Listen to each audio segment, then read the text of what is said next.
I grew up in a joint family setting. So I grew up with my father, his two older brothers, their wives, their children, my mother, my sister, and I, and finally my grandfather, the patriarch of the entire family. It was really a loving setting, to be very honest with you. It was supportive, but it was also stifling. I don't know if you've ever felt what it's like to grow up in a patriarchal household where the men are always given this platform to speak, slowly silencing the women.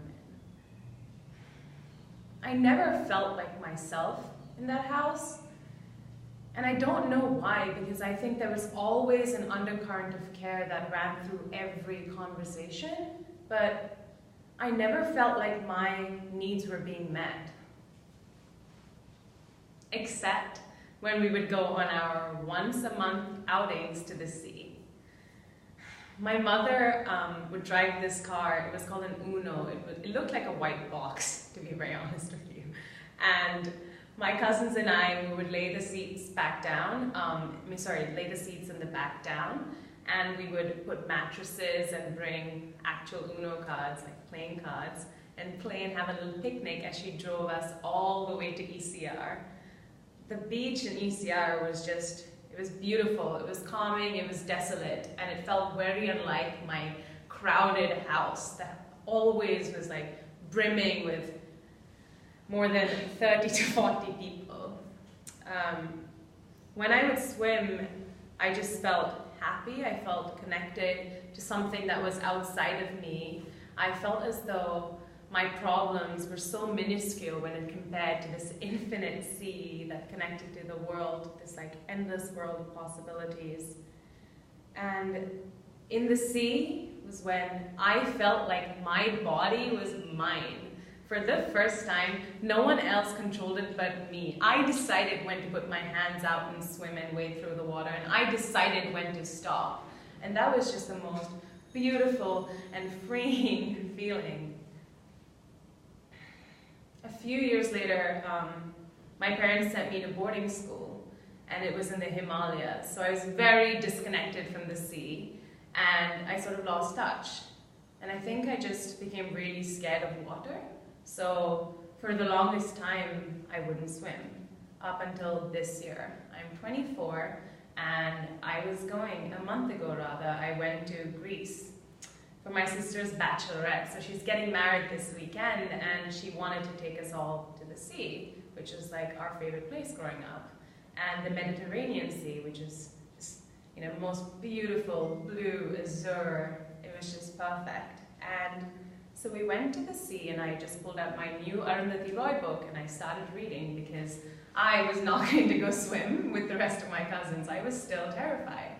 And my cousin Akshata, she held my hand and she said, "Nithika, come on." I was like, no, I'm not going into the sea. I don't think you understand. This isn't a joke. Like, I'm terrified of water. And then she said, "No, I'm going to hold your hand the whole time, and I'm not going to let go." And I said, "I don't trust you. Like, obviously you're going to let go. I mean, the sea can be rough at times, and why wouldn't you let go?" And she's like, "Trust me, I won't let go."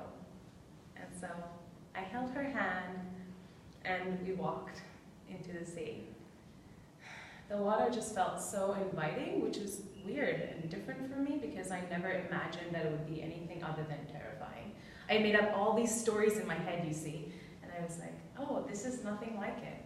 And so she held my hand, and we went in, and she was like, "Nithika, are you afraid of the air?" I was like, "No." And she was like, "Well, the water is air." And then she said, "Nithika, are you afraid of birds?" And I said, "No." She's like, "Well, the fish are birds." And then she said, "Are you afraid of trees?" And I said, "No, obviously not." And then she said, "Well, the coral, they're the trees." And so I actually let go of her hand that time, and I was like, this is a tree, this is a bird, this is the air, and this gives me life. And I remember the feeling of the sea like washing over my body, and I started crying. I had also like waited away from the group at this point. I was alone, and I think I was just crying in relief because I finally felt connection to my body again, and I think I lost that for the longest time. I felt like it was my body again, you know, like I decided to go in here with her help, but she supported me and she didn't let go, and I let go. And that was just the most incredible and like comforting feeling, and I'm so excited to continue this love story with the sea. Beautiful.